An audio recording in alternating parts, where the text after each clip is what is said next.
What's up, everybody? This is Christoforou with the Duran, and I have with me Peter Lavelle, host of RT's CrossTalk. And today we're going to be taking a look at the early retirement of Nikki Haley.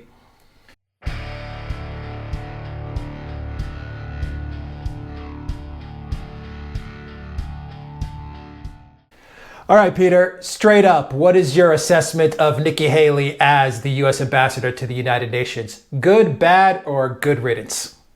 Good riddance. I also would say all hat, no cattle, okay? Seriously. I mean, a serious embarrassment. But what is interesting about the resignation, it's about 24 hours now, is official Washington's response, which it's her glowing reviews. It's really astounding, okay? She was amazingly unfit for that position. I mean, extraordinarily unfit. And but maybe that is exactly what Trump envisioned. You know, we always can, assume maybe there's a bigger plan out there. But she was, I think, when she was appointed, I said her only international experience was going to the International House of Pancakes. And where's she from? South Carolina. She was not qualified. She wasn't a fast learner. She didn't learn on the job. And one of her comments speaking with President Trump, I looked like it was in the Oval Office, is that now the world respects America. That's delusional. It's delusional. One of the most interesting outcomes of her tenure at the United Nations is that multilateralism is in vogue in a very big way, minus the U.S. The fact that the General Assembly openly laughed at Donald Trump, shows there's not a whole lot of respect. The U.S. has power because it has massive resources to coerce, blackmail, and pay off people. Okay. You can see this in the run-up to the war in 2003, how the U.S. treated the General Assembly to get them to vote for things that they wanted. It was the three things I just mentioned. But Nikki Haley, she's only memorable because of her incompetence, her lack of preparation, and her solely inappropriate behavior. Everybody likes memes, then this morning I went into Facebook and a couple of people said, was she ambassador? Was she the Israeli ambassador to the UN or the American ambassador to the UN? And I say that because there's a lot of truth in that. I mean, her tenure there is that she defended Israel probably far more than any other issue. She was a hawk on Russian sanctions. That's where she got always confused Nikki Haley. She was getting ahead of her skis, announcing and pushing sanctions when the State Department had already been decided, but the State Department hadn't even mentioned it, and she's already, at the podium at the United Nations calling the charge. And that's when she got, I'm not confused, and I've used ever since then, always confused Nikki Haley. What would you say are what do you think is her biggest failure? And what do you think is her biggest success? Well, I don't see any successes whatsoever. What is her biggest failure? It was all a failure. I mean, all the way around. I really can't cherry pick that question. Is there one image that comes to mind, say that when she was holding the image of from the chemical attacks or anything? No, I think all of that there. Unfortunately, that kind of thing has been trivialized. It was Colin Powell that started, and it's been taken ever since. No, I think just every time she opened her mouth, she inverted reality. The criminal war backed by the West in Yemen is all Iran's fault.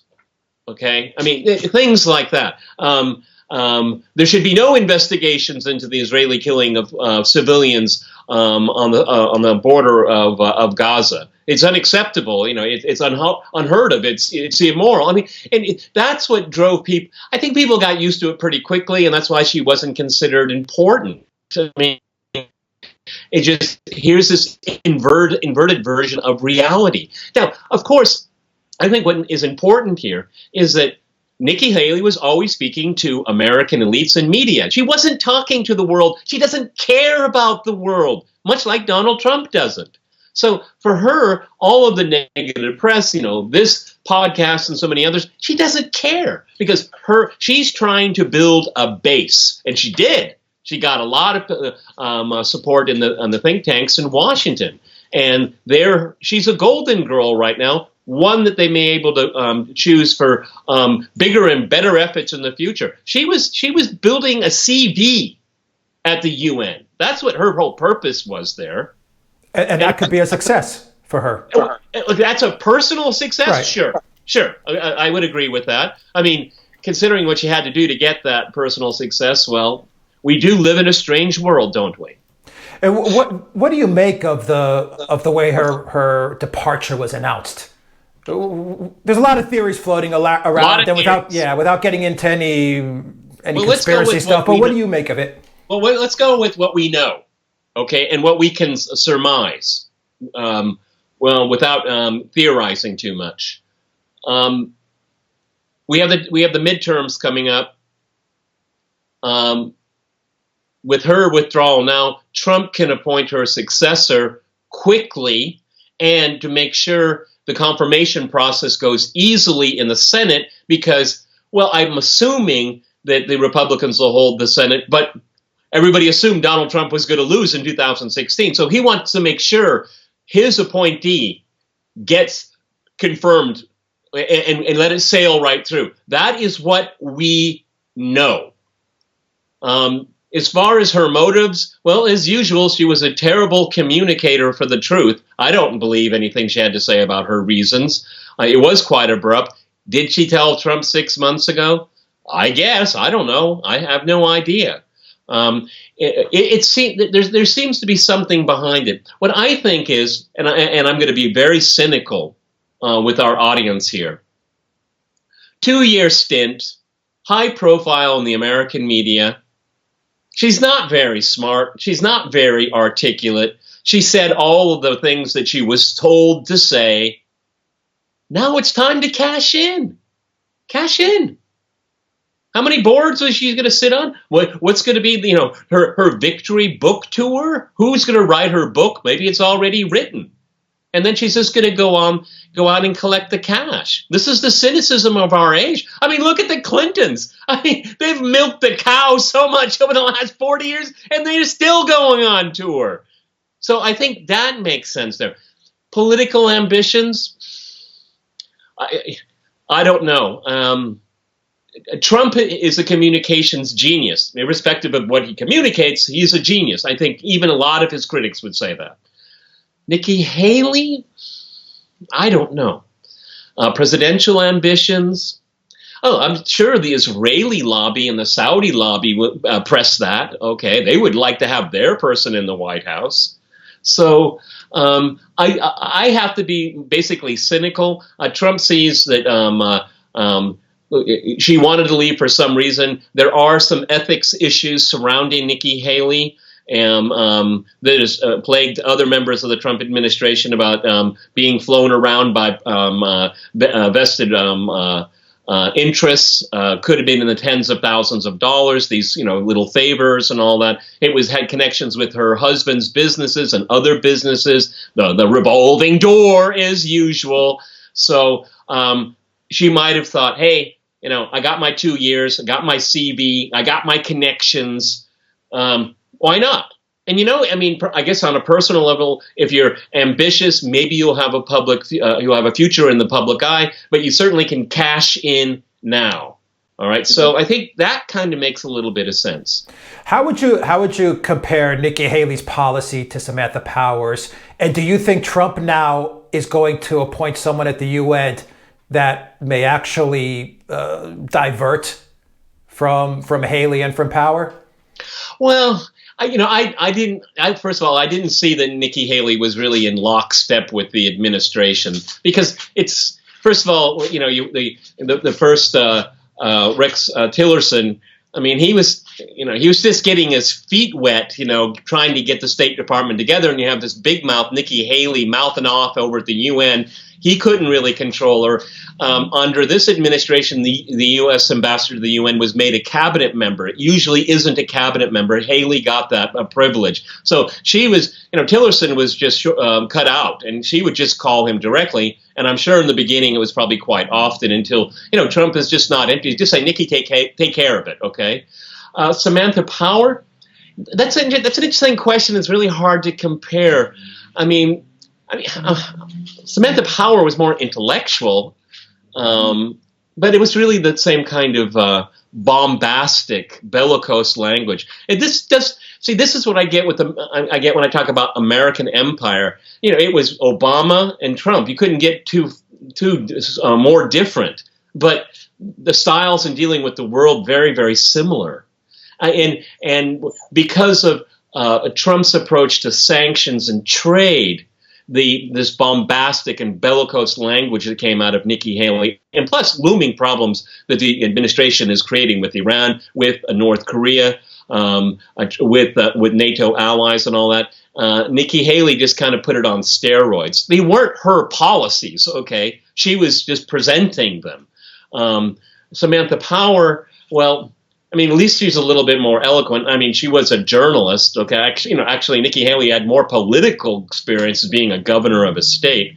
But these are basically low-octane thinkers. Okay, and this is a trend. Okay, and unfortunately, it exemplifies and represents very well the kind of intellectual caliber, and I would even say moral caliber of the people when it comes to foreign policy surrounding Donald Trump. He's got an HR problem big time. Now, if he does well in the midterms and he's reelected, then I think he's going to he'll at that point be thinking about leaving not only a domestic but an international legacy, and maybe there'll be some kind of new vision. But for the time being, he just wants somebody to keep the seat warm and the pedal, with the foot down. And I was just reading in the Washington Times. Let me see if I can pick it up. Okay, really sparked my eye. Well, this is Washington Times, their headline. Trump set on taking America first to next level at UN, diplomats say, meaning somebody even more bombastic. But that'll be an interesting